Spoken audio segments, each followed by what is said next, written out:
تم نے اپنی باندی کے بارے میں پوچھا، ایسی باندی خرید سکتا ہے جو عمدہ کافور سے بنی ہوئی اور جس کے لعاب و دہن کو اگر نمک میں ملایا جائے تو وہ میٹھا بن جائے، اور جس کی آواز سے اگر مردے کو آواز دی جائے تو وہ زندہ ہو جائے۔ اس کی ہتھیلی اگر سورج کے سامنے ظاہر ہو جائے تو سورج کی روشنی ماند پڑ جائے، رات کو ظاہر ہو تو اس کی روشنی پھیلتی ہی جائے، اپنے پوشاک زیور سے اگر آفاق کا سامنا کرے تو وہ اس کی وجہ سے آراستہ نظر آئے، جس نے مشک و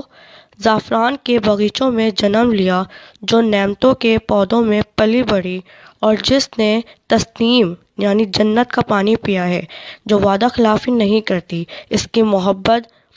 بدلتی نہیں۔ تو بتا، ان دونوں میں سے کون سی مہنگی قیمت کی حقدار ہے؟ اس نے کہا، بڑی قیمت کی حقدار تو وہی ہے جس کی حالت تم نے